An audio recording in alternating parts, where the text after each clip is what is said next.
Hello everyone, it's been a while that I have not recorded a video, but for this episode, let me share something about the learning activity sheets. And before I delve into the deeper details of this one, please do not forget to click the like button, and of course, please do subscribe.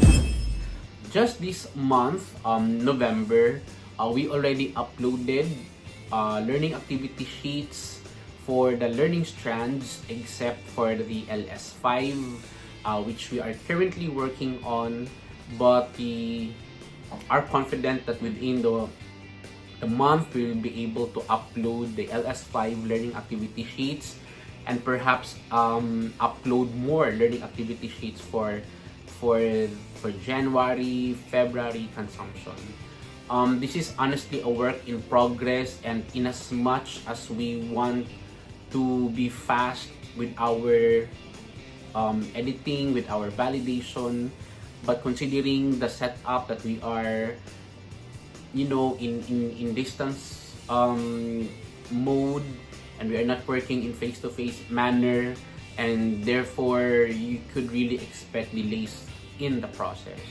This is honestly not the very best time to develop materials, but we're really trying our best to really work on these in spite these limitations. So one of the things that I'd like to really intend in sharing in this video is that as I went through the different learning activity sheets of the different learning strands, I know that one of the pedagogy really, or one of the parang guidelines of the dynamic learning program is to really write the content of the learning activity sheets by our learners.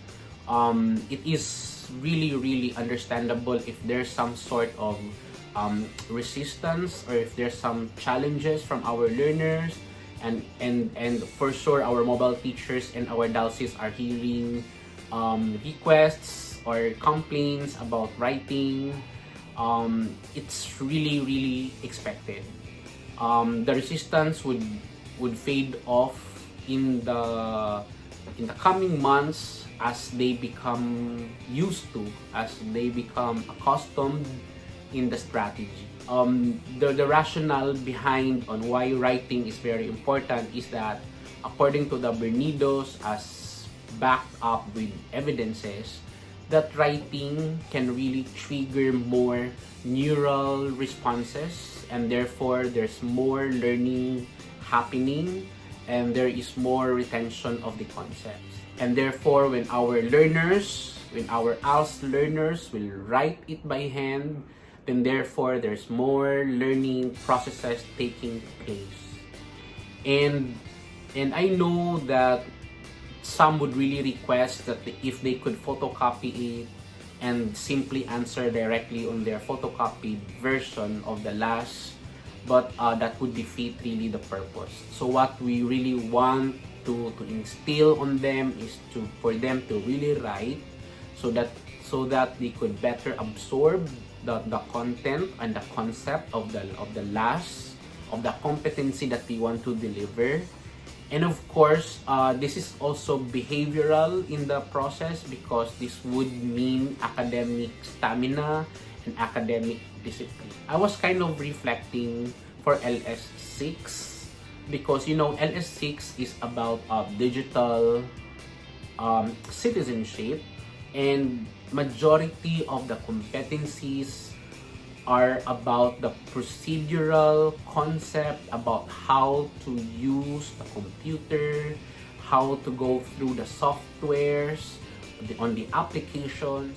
Now, in the learning activity sheets, because it's very procedural, it is really helpful if our writers will have some screenshots and then place that in the learning activity sheet, so that if the learner will go through the learning activity sheet, it's very easy for them to follow, because there are screenshots in the learning activity sheet. Now, my concern is that if it will reach to our learners, and because of the concept of purely copying from top to bottom, would it mean that our learners will also draw on the screenshots, and there are many screenshots because again it's very procedural.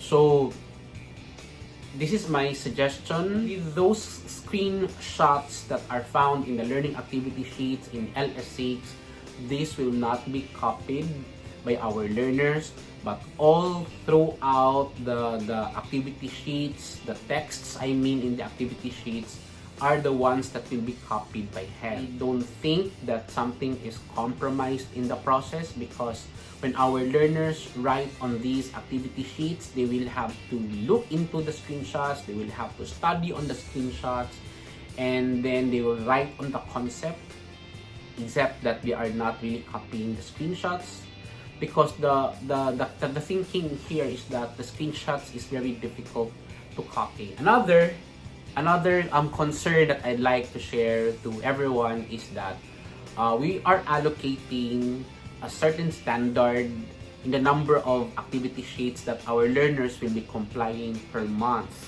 And we agreed together with our division focal persons, together with our EPSAs, that per learning strand, we will be giving 10 learning activity sheets. Are systematic in terms of giving of the ELA per week, of the giving of the last, per week, and all of these are indicated in the ELA.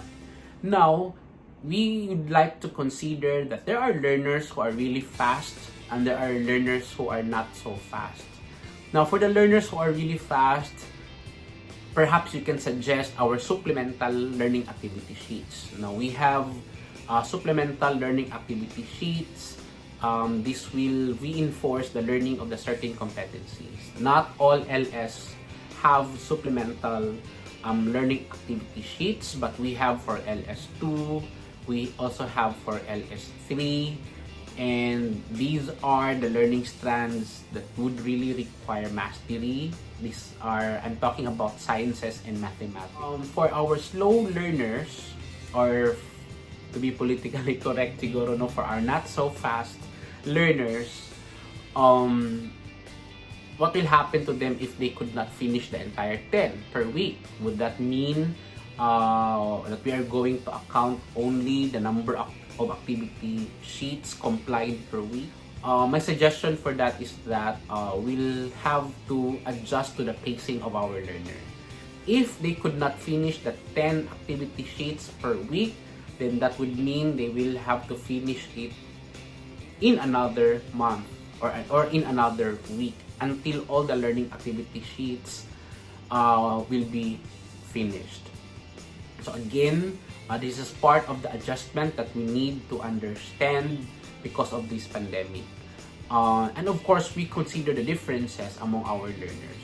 So again, if they are not able to finish the 10 per week, then it's alright that we wait for them to finish it before we account the entire 10 and before we compute the scores in our MPL. That's the monitoring of learners' progress. So the entire 10 is intact still, even if they are slow or not so fast in the compliance of the learning activity sheet. So I hope I am clear in this suggestion. Again, we do not want to leave our learners. We don't want to give the impression to our learners na kung dili nyo na human, napasensya na lang yun mo. So I do not want that. I want all the learners to finish the 10 activity sheets and then consider them in submitting late, and it's all right. In this time of pandemic, again, we need to expand our understanding, our patience for our learners. So these are bits of info that I really would like to share to everyone, especially that we are coming to a month which is on December, that we will be dealing with the learning activity sheets for the 6 learning strands. And I know this is something big, and I hope by then our learners were able to adjust already, because we started with lesser number of labs in October, And then we slightly increased that in November with our life skills class, and then full blast, no, for the month of December. I hope with this gradual development in the giving of LAS would also mean adjustment for our teachers and learners. So I hope you gained something from this video, and please do not hesitate if you have questions to message on your EPSA, or you can message your concern directly to me. You know already my Facebook account. So I think that is all for this video. So thank you very much for listening, and do not forget to stay safe, to stay beautiful, because life is always good. So thank you very much everyone, and God bless.